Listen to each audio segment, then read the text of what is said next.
ജോലിക്കായി കശുവണ്ടി ഫാക്ടറി തൊഴിലാളിയായ ക്ലീറ്റസ് ലോറൻസ് നടത്തുന്ന നിയമ പോരാട്ടം ആരംഭിച്ചിട്ട് 4 വർഷമാവുന്നു. പെരുന്നാട്ടിലെ കശുവണ്ടി ഫാക്ടറിയായ ക്യാപെക്സിൽ നിന്നും സ്ഥലം മാറ്റുന്നതുമായി ബന്ധപ്പെട്ട നിയമക്കുരുക്കിൽപ്പെട്ട് കിടക്കുന്നതിനാലാണ് കൊല്ലം കുണ്ട്ര സ്വദേശി ക്ലീറ്റസിന്റെ ജോലി പ്രതിസന്ധിയിലായത്.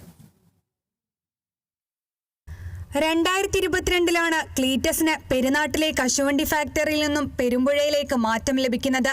എന്നാൽ സൊസൈറ്റി മുഖാന്തരം രജിസ്റ്റർ ചെയ്ത ഒരു കമ്പനിയിൽ നിന്ന് മറ്റൊന്നിലേക്ക് സ്ഥലമാറ്റം കൊടുക്കാനാവില്ല എന്ന 2014 വാണിജ്യ വ്യവസായ ഡയറക്ടറുടെ ഉത്തരവ് പ്രതിസന്ധിയായി. 2023 സ്ഥലമാറ്റം സാധ്യമല്ല എന്ന് ഹൈക്കോടതി വിധി വന്നു. ഇതിനെതിരെ കമ്പനി ഹൈക്കോടതി ഡിവിഷൻ ബെഞ്ചിനെ സമീപിക്കുകയും ഡിവിഷൻ ബെഞ്ച് ആർബിട്രേഷൻ കോടതിയെ സമീപിക്കാൻ ഉത്തരവിടുകയും ചെയ്തു.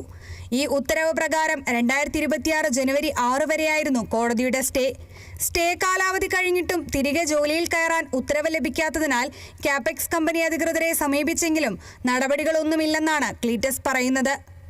പെരുന്നാടിക്ക് 350 ബന്ധമില്ലെന്നും അവിടെ കയറി പോകലും സഹിതം ഉത്തരവിൽ പറയുന്നുണ്ട്.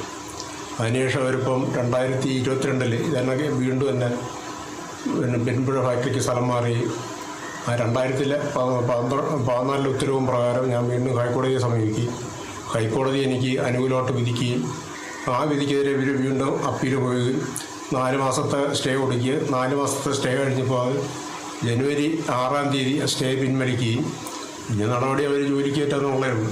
പെൻഷൻ എഴുതേണ്ടത് ഇവർ എഴുതാൻ പറ്റിയിട്ടില്ല. ഇപ്പം 4 വർഷം കഴിഞ്ഞ് ഈ വർഷം ഡിസംബർ 30 പിരിയേണ്ട ആളാണ്. 35 വർഷം സർവീസ് ആകുന്നത്. 35 വർഷം സർവീസ് എഴുതാനുള്ള 1000 രൂപ പെൻഷൻ പോലും കിട്ടാത്തത് കൊണ്ട് ഞാൻ എൻ്റെ പെൻഷൻ 2 വർഷമായിട്ട് എഴുതായിട്ടിരിക്കുക.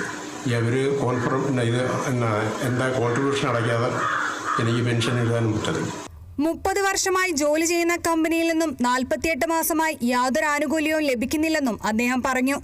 ജോലിയിൽ നിന്ന് വിരമിക്കാൻ ക്ലീറ്റസിന് ഇനി കുറച്ചു കാലം കൂടി മാത്രമാണുള്ളത്. അതുകൂടി കണക്കിലെടുത്ത് അധികാരികൾ ഇടപെട്ട് എത്രയും പെട്ടെന്ന് തന്നെ തൽസ്ഥാനത്ത് നിയമിക്കണമെന്നാണ് ക്ലീറ്റസിന്റെ ആവശ്യം. കേരള വിഷൻ ന്യൂസ്, കൊല്ലം.